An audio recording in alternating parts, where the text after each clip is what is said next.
Quase 6 bilhões de reais foram doados por empresas, instituições e famílias em ações de filantropia nesta pandemia. Esta foi uma surpresa boa. Em 4 meses, quase o dobro do que foi arrecadado ano passado. O engajamento da sociedade civil multiplicou as possibilidades de atuação, com várias experiências bem-sucedidas. A maior parte no campo da assistência social, mas também na área de saúde, apoio a microempreendimentos, questão de saúde mental e educação. Porém, nos Estados Unidos, a filantropia representa cerca de 2% do PIB. No Reino Unido, 1,5%. E no Brasil, em torno de 0,2%. Por que será? Com a palavra, Maria Elice Setúbal, uma das maiores protagonistas da área no Brasil. Graduada em Ciências Sociais pela USP, mestre em Ciência Política e doutora em Psicologia pela PUC. Presidente do Conselho da Fundação TID Setúbal e do GIF, entidade que reúne 170 fundações empresariais e herdeira do Itaú. Aqui ela compartilha sua visão sobre o que foi, o que é e o que deve ser a filantropia no país. Então, em primeiro lugar, Neca, eu gostaria que você fizesse um balanço sobre a filantropia nesse período de pandemia e contasse também qual que é o seu protagonismo nesse contexto. Bom, eu sempre fui um pouco crítico da filantropia no Brasil, porque eu achava que deveria ter uma cultura de doação maior, no geral, da sociedade, né? E a pandemia me fez realmente ficar muito satisfeita, porque eu acho que houve uma rápida acolhida da sociedade civil e das fundações e das instituições no sentido de doações, né? Eu acho que as empresas também. Então, o que a gente assistiu foi a entrada de novos atores, novas pessoas físicas, empresas, e, obviamente, o setor de fundações e institutos movendo de uma forma muito rápida suas doações na direção do enfrentamento do Covid-19, né? Então, no meu ponto de vista, foi uma surpresa muito grande e muito boa, né? Tanto o fato de ter novas pessoas que se sentiram responsáveis para poder estar atuando, ajudando, apoiando nesse momento, como a rapidez com que isso foi feito, né? Eu acho que, enfim, eu participo de conselhos de outras fundações internacionais, onde a gente viu que muitos outros países não tiveram a sociedade civil não teve a mesma agilidade de mudar os seus projetos numa direção do enfrentamento do Covid, né? Então, eu acho que foi muito positivo nesse sentido. O meu posicionamento foi desde o primeiro momento, tanto na Fundação TID Setúbal como no GIF, de buscar fazer articulações com outros parceiros para que a gente pudesse enfrentar isso de uma forma que tivesse um impacto maior.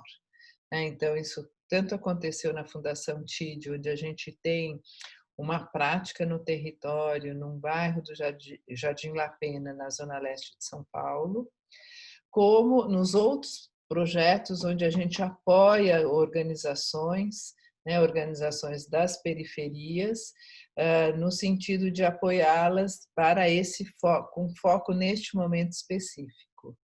E em relação ao GIF, também toda a equipe do GIF foi muito ágil em reorganizar o planejamento e o GIF se tornar um espaço como um hub de articulação entre as diferentes fundações, né? Então, desde o primeiro momento, a gente criou um projeto que chama Emergência Covid, e lá a gente tem um site onde a gente vai colocando todas as notícias, as doações que estão sendo feitas, e os diferentes formatos de possibilidades de atuação. Então, se tornou um lugar de encontro dos diferentes fundações e institutos que, num primeiro momento, não sabiam como agir, e eu acho que o GIF mostrou um espaço de troca de ideias, de articulação e de acesso a ferramentas para esse momento.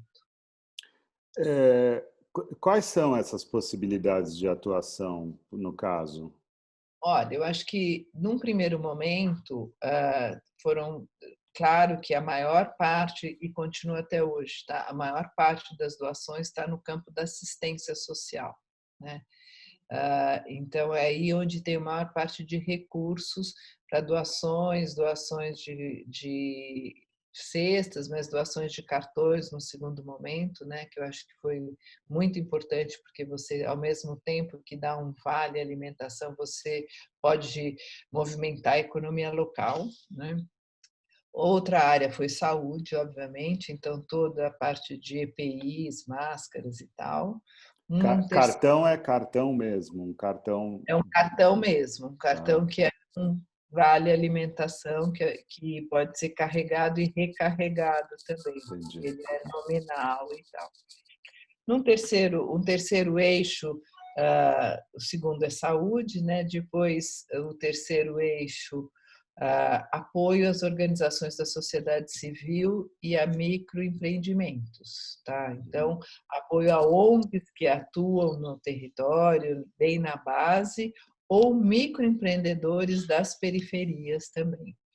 E um quarto eixo, acho que está cada vez mais sendo discutido e debatido, mas logo no começo isso também já apareceu, que é a questão de saúde mental, né? Todo um apoio à saúde mental. Desculpe, são 5 eixos. E o quinto é a educação. Educação, as fundações e institutos que atuam fortemente com a educação, logo num primeiro momento se articularam, porque elas já têm uma tradição de articulação entre elas, tá? Então se articularam com os secretários estaduais e municipais. Em termos de engajamento da sociedade civil, você acha que está sendo satisfatório? E a outra pergunta é qual seria o perfil das novas doações, né? Sei. Olha, eu acho importante colocar também que esse engajamento da sociedade civil, ele contou com um apoio muito significativo das lideranças periféricas, né? Então, são lideranças que já existiam, que já atuavam nos seus diferentes territórios e que tiveram um papel protagonista fundamental neste momento. Acho que a mídia divulgou várias experiências e as fundações, os institutos e as empresas se articularam com essas lideranças para uma logística de modo que as suas doações chegassem até o território, né? Então, eu destaco muito, porque tem tido um destaque na mídia direto, a CUFA, que tem uma abrangência nacional e que conseguiu se organizar porque tem lideranças nos territórios periféricos das favelas no Brasil todo. Tem também os falcões, Gerando Falcões, que é Gerando Falcões. do Eduardo Lira, que também atua em vários territórios periféricos pelo Brasil, e você vai ter lideranças locais que foram importantíssimas, né?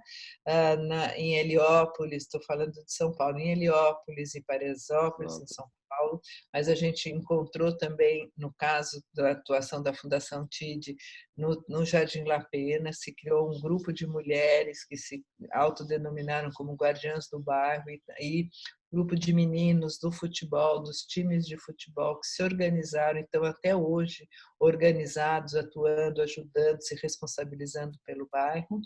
No Rio você tem no grupo, no Complexo do Alemão, nas redes da Maré, enfim, eu acho que são várias lideranças que foram fundamentais. Por quê?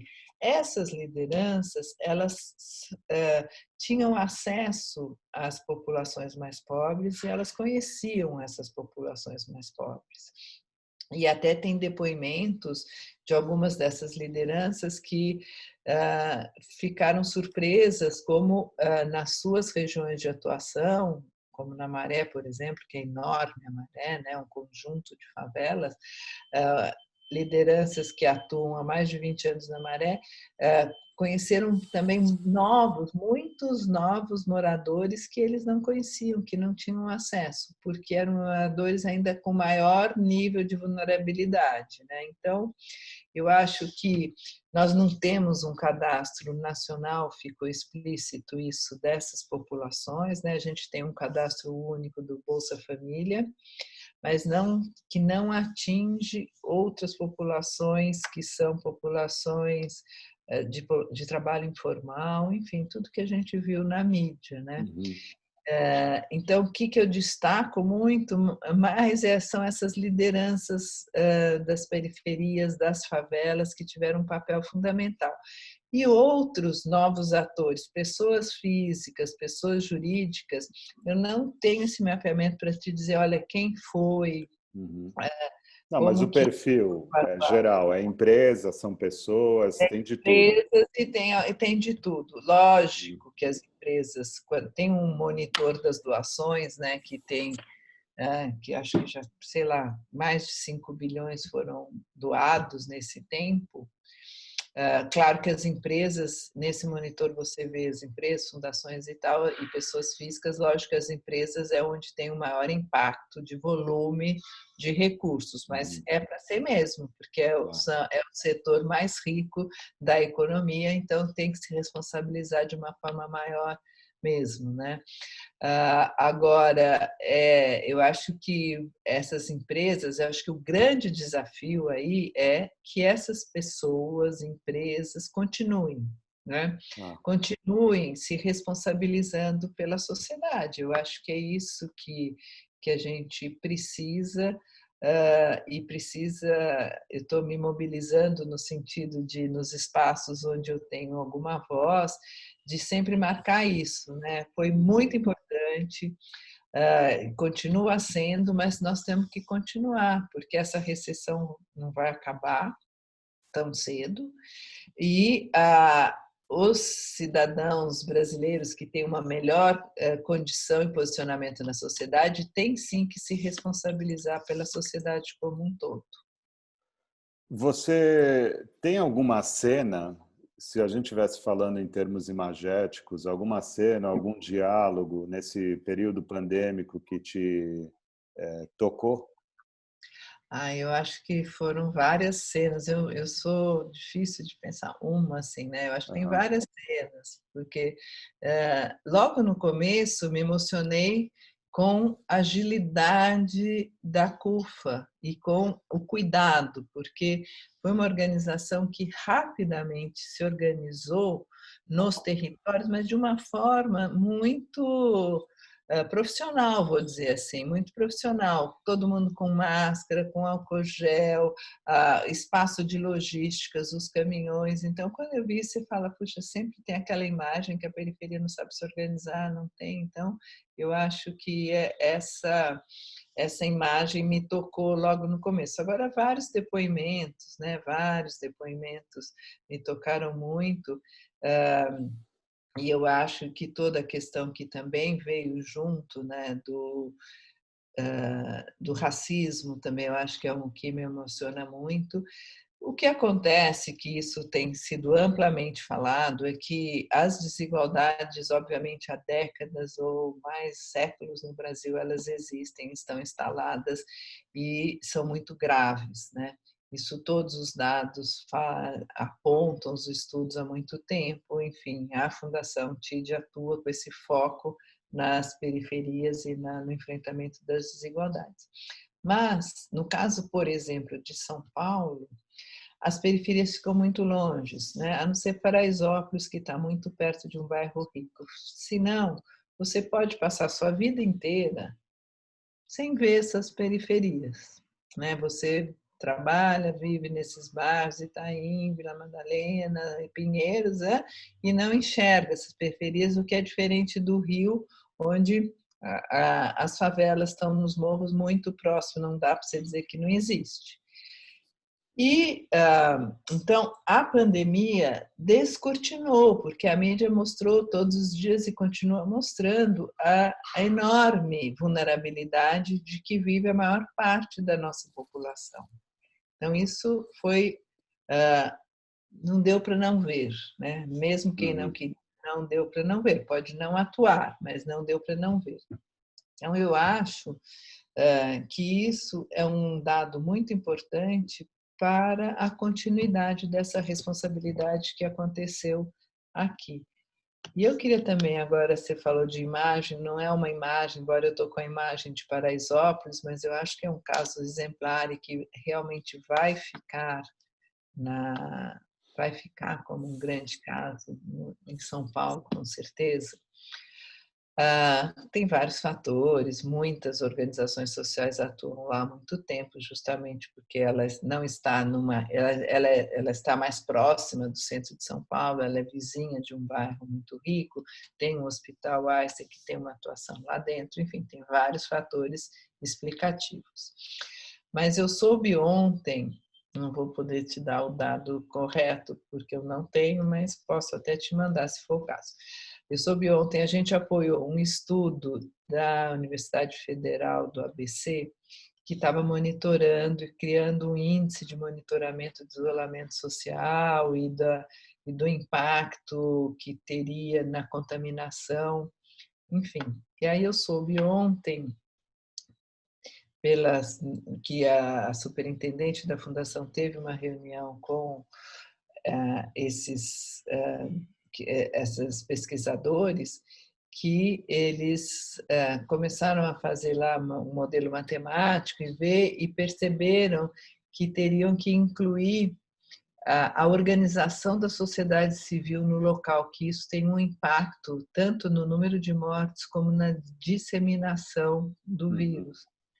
E aí, Heliópolis não, Paraisópolis tem um índice semelhante aos bairros nobres de São Paulo. Incrível. Eu achei tão incrível isso, achei o máximo, entendeu? Porque você vê a diferença que faz, né? Eu fiquei assim, achei demais esse resultado, sabe? Enfim, então, porque eles acrescentaram no modelo matemático a organização. Não sei te dizer como indicadores, de que jeito, não sei. Entendi. Mas depois, se você estiver interessado, posso te colocar em contato com a Mariana, que é a superintendente. Não, sim, a história de Paraisópolis é uma história para ser contada, né? Ela é uma história para ser contada mesmo. Agora, você vê que a disseminação e as mortes, você pega os dados todos, né, que eles têm de uma forma mais objetiva do que só o olhar qualitativo, e você vê o impacto que teve isso, comparado aos bairros nobres de São Paulo, é demais, né? Sim, sim. Neca, seguindo um pouco a linha do roteiro da entrevista, vai qual que é o papel da filantropia? No momento? No momento, eu acho que o papel sem dúvida, tem um papel assistencial muito grande agora, né? Vou dar um passo para trás, tá? A filantropia no Brasil tem a partir dos anos 90, criou uma concepção que não existe no mundo, que é de se chamar, em vez de filantropia, de chamar de investimento social privado. E isso porque ele está muito ligado a uma concepção de querer se diferenciar de um olhar muito assistencialista, caritativo das igrejas, de um olhar muito, vamos dizer, mais conservador, tá? Então, para se diferenciar isso, e porque nos anos 90, com a Constituição de 88, que foi criando mais movimentos da sociedade civil, um grupo de pessoas ligadas a fundações que já existiam, mas se articulou e criou o GIF, que é essa associação que agrega as fundações e institutos. Mas então a maior parte foram fundações empresariais.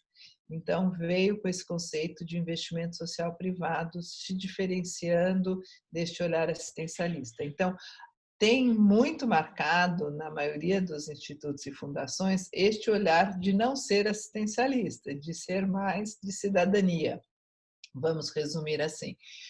Mas, neste momento, claro que todo mundo teve que fazer uma revisão nos seus próprios projetos e na sua própria concepção para integrar este olhar assistencialista, porque, sim, neste momento, tratava-se de fome, e fome é assistencialista, você tem que resolver essa questão neste momento, né?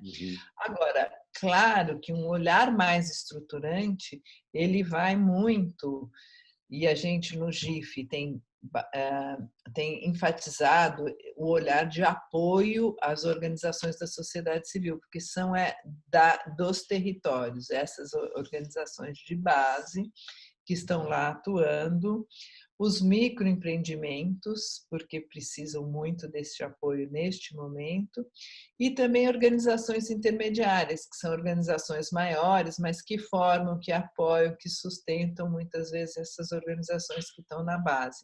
Então, eu acho que o papel grande da filantropia agora é assistencial, de saúde também, claro, mas de apoio às organizações da sociedade civil, porque a gente está vendo a riqueza que essas organizações de base, o poder que elas têm de articulação, de criar soluções super criativas, inovadoras nos seus territórios e assumirem esse enfrentamento de uma forma muito mais orgânica, porque eles estão lá, continuam lá e conseguiram se organizar de uma forma muito inovadora.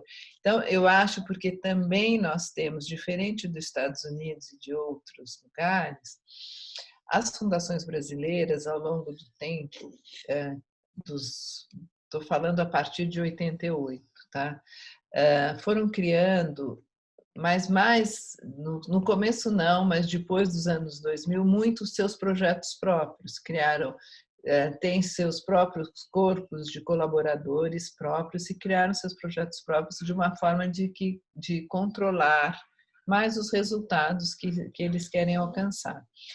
E a gente tem também no GIF debatido, enfatizado que tudo bem, lógico, a fundação quer ter os seus próprios projetos, é bom, importante, mas mais importante no papel das fundações é o papel de grant making, de estar apoiando essas organizações para você não ter apenas grandes fundações na sociedade civil, mas você ter realmente um tecido social variado, diversificado e que vá na ponta, né?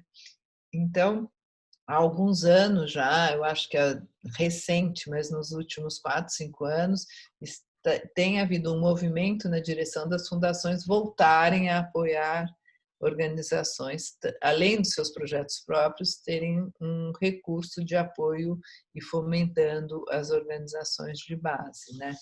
E isso eu acho que é fundamental e agora se mostrou mais fundamental ainda.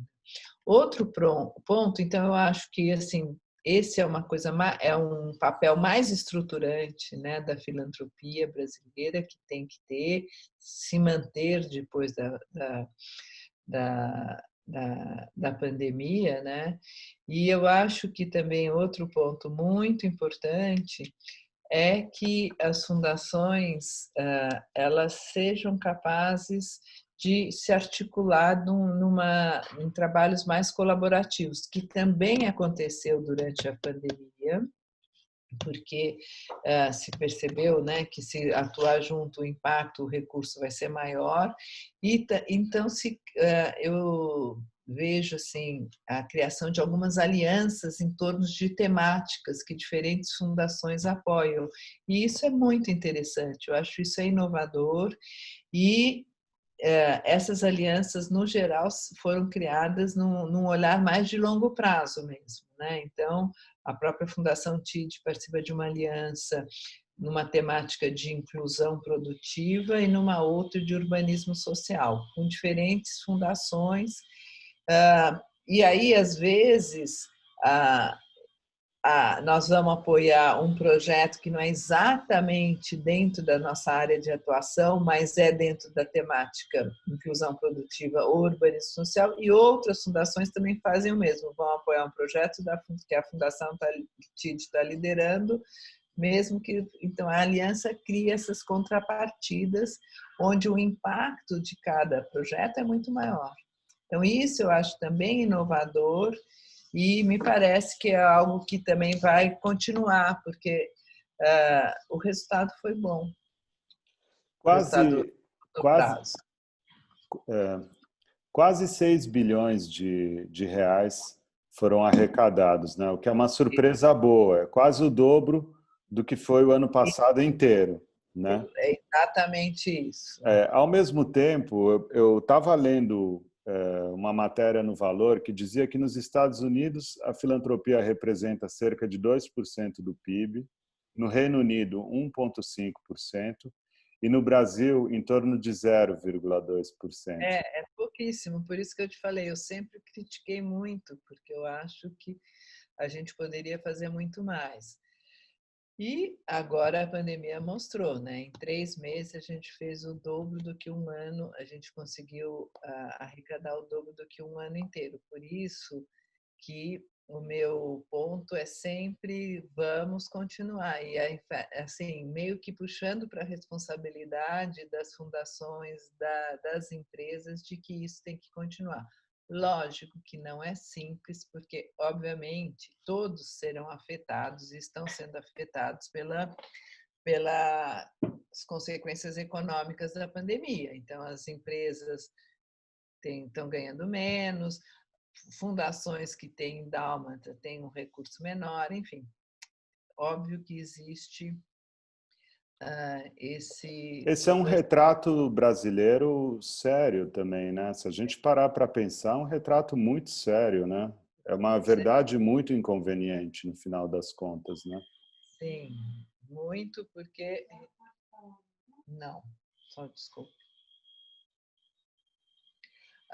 Então, eu acho que, enfim, é um retrato sério, bastante inconveniente, e eu acho que não sei como que a gente vai sair dessa. Por isso é que eu falo que mais responsabilidade ainda. Quem Não, está total, né? nas fundações e tudo isso, porque é isso. O impacto é para todos, claro, mas de níveis muito diferentes, né? Muito diferentes. A gente já sabe que muitos dos que perderam o emprego não vão provavelmente conseguir retomar. Mas você acha que esse 0,2% tem alguma explicação? Qual seria a explicação, na tua opinião, assim? Eu não sei, eu sempre sempre tentei entender isso, sempre que eu encontro com os mesmos que estão à frente de fundações, ou que são sempre os mesmos que fazem doações, eu sempre discuto isso, não tenho uma resposta, tá? Claro que a gente tem, assim, nós não temos uma cultura de doação como tem os Estados Unidos. Sim. Os Estados Unidos pode ter diminuído, tem estudos mostrando que diminuiu, mas tem uma cultura de doação do voluntário e do coletivo, né? É parte do clube das flores do vizinho, ajuda na festa da escola, assim, tem uma participação no coletivo que não se compara com a nossa. Nós não temos essa cultura do coletivo, essa cultura do bem comum e essa cultura de participar, de se sentir responsável pelo coletivo, né? Eu acho que isso, claro, tem várias hipóteses, desde a hipótese primeira, e todas provavelmente têm um pouco de verdade, desde que os Estados Unidos a grosso modo, vou fazer uma heresia aqui, os Estados Unidos se constituiu como grupos religiosos, grupos que foram para lá e criaram uma sociedade e depois criaram um Estado. Primeiro eles criaram a sociedade, depois o Estado. E o Brasil, a grosso modo, veio a coroa, criou o Estado e depois as pessoas. Eu fiz uma imagem absolutamente rasteira, tá? Então, isso também é parte da fundação de uma história de um país, né? E eu sempre acho que os elementos fundantes têm um impacto muito grande. De outro lado, você tem no país um nível de confiança nas instituições baixíssimas, apontado por todas as pesquisas que você vai medir, o nível de confiança é muito baixo. Eu atribuo como um dos fatores desse baixo nível de confiança as nossas grandes desigualdades sociais, onde a gente exclui a maior parte da população das instituições, dos serviços, da qualidade dos serviços, e isso, enfim, cria esse baixo nível. Como consequência, a gente tem um baixo nível de confiança nas pessoas e nas pessoas também e nas instituições, né? A confiança fica muito mais focada na família e você não tem uma cultura do bem coletivo, você tem uma cultura de tirar vantagem, né?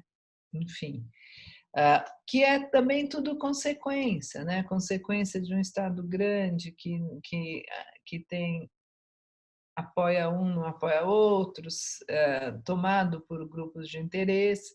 Enfim, eu sou socióloga, acabo tendo esse olhar mais sociológico, mas ele é muito mais profundo do que isso que eu estou te colocando, tá certo? Não, mas intuitivamente, eu acho interessante e importante, porque é uma dúvida mesmo. Eu, por acaso, eu topei com um livro, eu não sei se você conhece esse livro, chamado Winners Take All. Esse livro Nossa! Nossa, ele é isso aí, Honesto. é parte da verdade mesmo. Os É grandes parte. conseguindo, tem mais recursos, consegue eleger as pessoas, enfim, é isso, vai.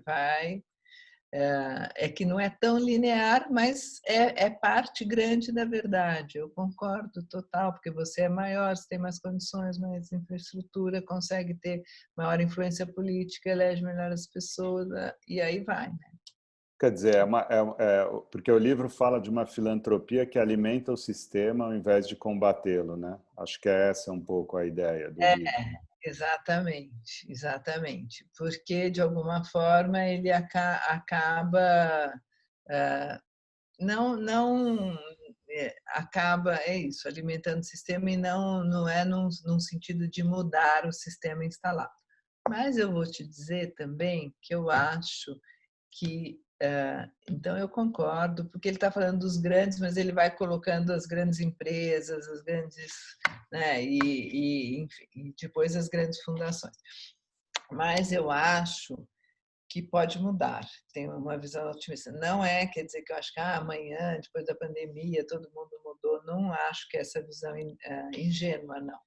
Mas eu vejo vários, e ontem eu estava lendo várias pessoas escrevendo de uma mudança de uma nova economia, da exigência de uma nova economia. Então, eu acho que tem uma exigência do papel do Estado de voltar a dizer a importância do papel do Estado e das políticas públicas.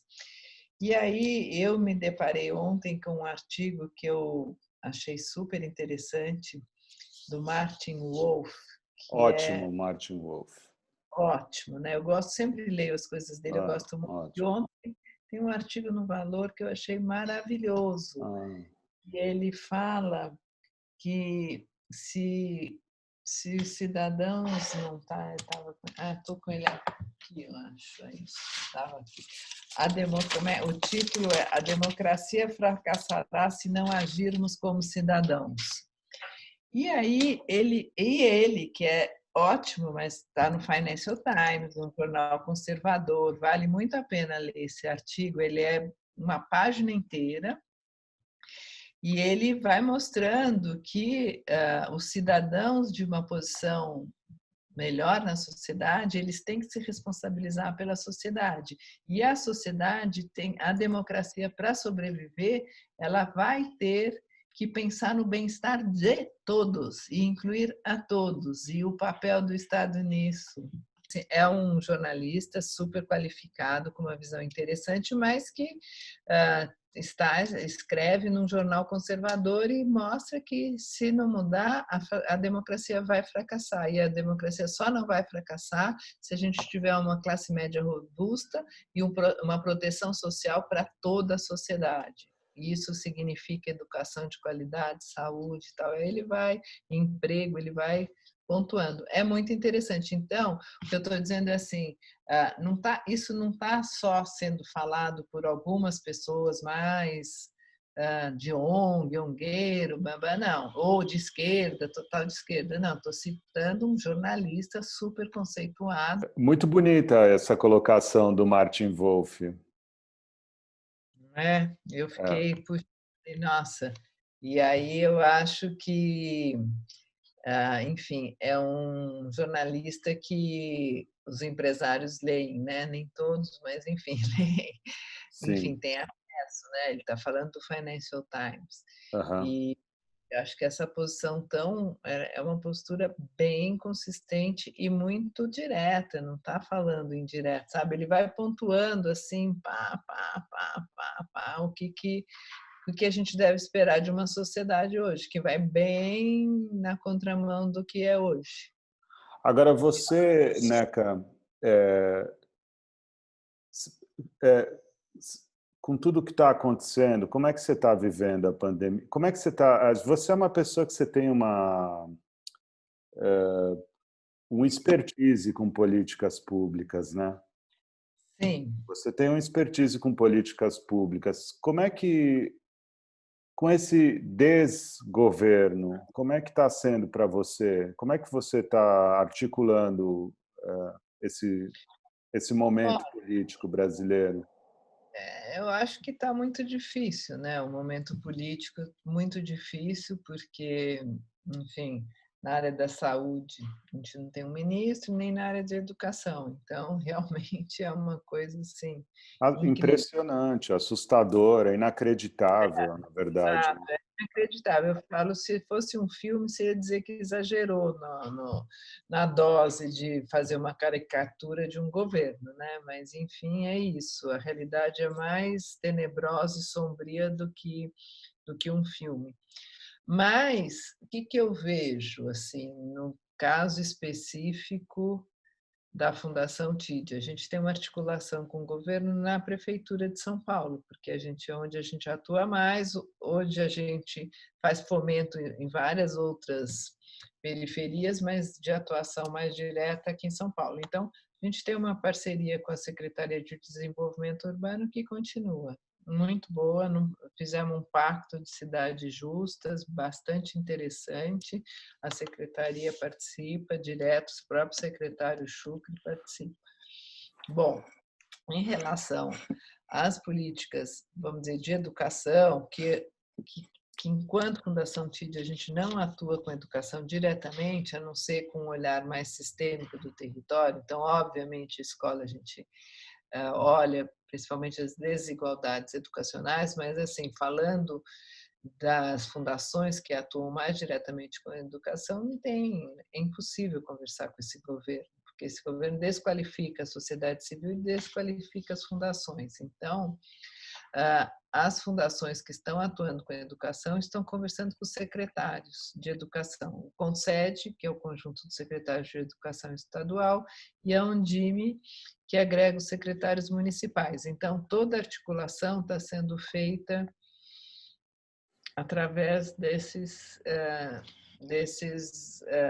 organizações com os secretários de educação. Porque realmente a gente não tem a menor condição nem voz para falar com o governo federal em nenhuma das instâncias, né? Então, em nenhum do setor do governo, né? Então, eu acho que isso é muito preocupante, nossa, muito, muito preocupante, né? Quando eu penso em termos de educação, é um absurdo, é realmente um crime de responsabilidade, porque já vinha parado o ano passado todo, E agora esse ano simplesmente não existiu o MEC, não teve uma medida que pudesse articular, que desse orientação, que se antecipasse, nada, absolutamente nada.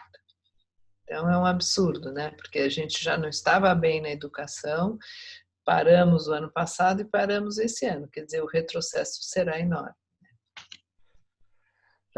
Realmente, porque teve nessa série que eu estou fazendo, teve uma entrevista que me marcou muito, que foi com o Vladimir Safatli. Sei.